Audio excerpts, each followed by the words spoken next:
Good morning, Nick here with Couch Potato Fights. Just a quick review of the Lee Wood-Anthony Cacace fight, or Cacace versus Wood, if you're particular about those type of things. Yeah, basically good event. Overall, I give it like a 7 out of 10, so I enjoyed it. It was good seeing Ade Oladipo back in the broadcast team. I always enjoy Carl Frampton as well. Yeah, they're all good really. I like Barry Jones. Adam Smith's there sort of makes it feel a bit nostalgic, because obviously he's been around boxing forever. But event-wise, yeah, pretty cool. I saw Lewis Williams in the prelims. He looked good. A big unit, 6'7". He improves to 3-0.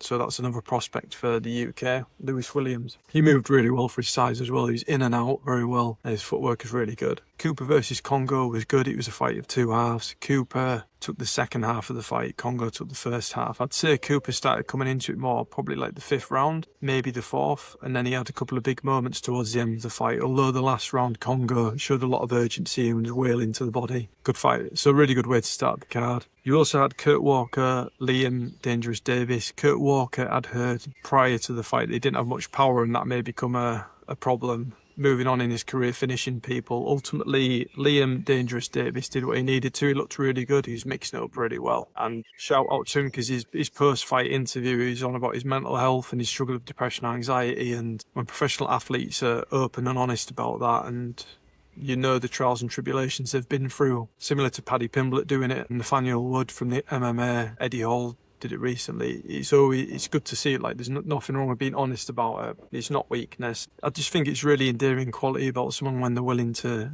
tell you something so personal, and you can share the journey with them, and the family and friends can. So they've had trouble leading up to that. Ultimately, he's got the victory. So he's won. He's triumphed over his demons this time.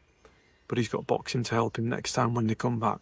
So if you've got things to manage your demons, besides music, movies, whatever your passions are, you're very lucky, and that's great. His is boxing. Fair play to him, and thank you for being so honest and frank with us regarding your mental health, because let's be honest, most of us has issues sometimes, and especially as men, we don't talk about it as much as we should. Anyway, Cacace versus Ezra Taylor. Ezra Taylor fight was really good. Troy Jones was very game. Ultimately, Ezra Taylor was too much for him. I watched a video of his trainer, I think it's Malik Scott, saying it'd be a very professional performance, which it was. Ezra Taylor, he's still unbeaten. He's looking really good, a good prospect. They were saying how good the light heavyweight division is. The only thing is that not that it matters, but surely he's not 6'7", because the other guy looked about the same height, and it's not often you see two fighters that are both 6'7" fighting. And also, if he has to weigh in at around 12.5 stone, as a 6'7" man, that's really impressive. It's impressive anyway, but like, if you're 6'7" on that frame and you weigh in light heavyweight is around 12.6, that's really impressive.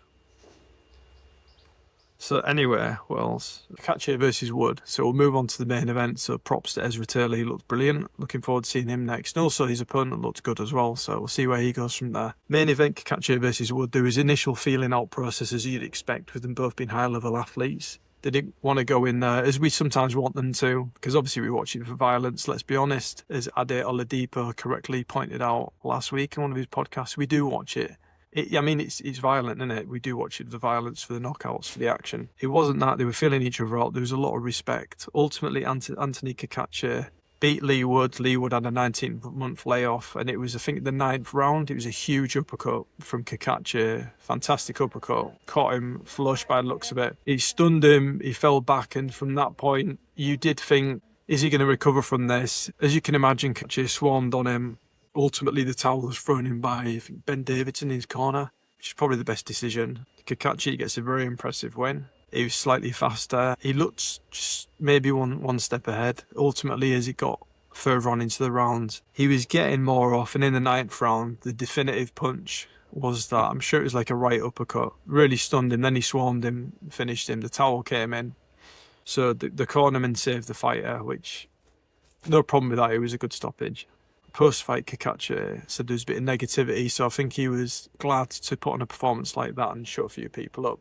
Lee Wood, they asked him about retirement. I sometimes think when you're asking someone directly after a fight, is it too soon to ask them questions such as retirement? If you've basically been in a fight and been getting battered for 10, 12 rounds, in this case 9, and it ended quite brutally, is it the time to ask them those questions? You know, they might not even know if they want to have a cup of tea backstage. If you ask basic things, they can't. So sometimes you think, is it too much to ask them about retirement at this stage? Anyhow, maybe one more fight, but I personally think he's retired now, and he'll retire. He's 36. He's obviously had a fantastic career, but that might have been... He even said, if I'm going to lose to someone, I'm glad it's to someone like Cacace. So that he may be telling us by saying that might be it for him.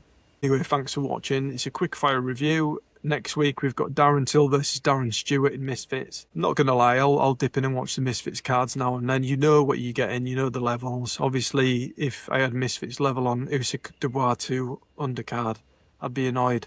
But you know what level you're getting, saying that Darren Till and Darren Stewart are very accomplished, high-level strikers. Albeit this time in boxing, not in the UFC. I'm interested to see if they've actually fought each other in the UFC, but I used to really enjoy both fighters, especially Darren, the Dentist Stewart, brutal striker. He got better with his wrestling towards the end of his UFC tenure, but he's known as a striker, definitely. The Dentist, obviously, he's knocked a few teeth out in his career. We've also got Johnny Fisher versus Dave Allen too. The first fight was controversial. I'm going to rewatch that. A friend has advised me to rewatch it again because they really strongly thought Dave Allen won. It sounds like a lot of people thought that. Obviously, Big John, Johnny Fisher's dad thought he didn't, but again, he's his dad. I don't know, he's going to be biased, isn't he? So I've got that one to look forward to as well. I'll do previews and reviews of those as well. I'm going to dip into the UFC later, I think, because you've got Jack Maddalena versus Bilal Muhammad, which is an intriguing fight in the welterweight division. So I'll get on as much as I can.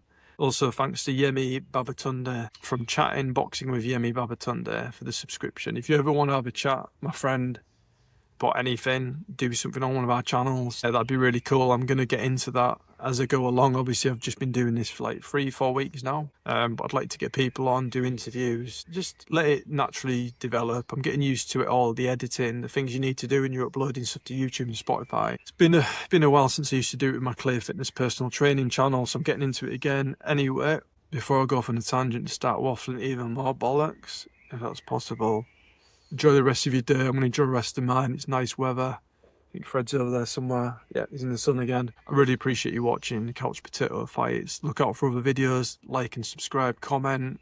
Let's get a community going. Talk to me.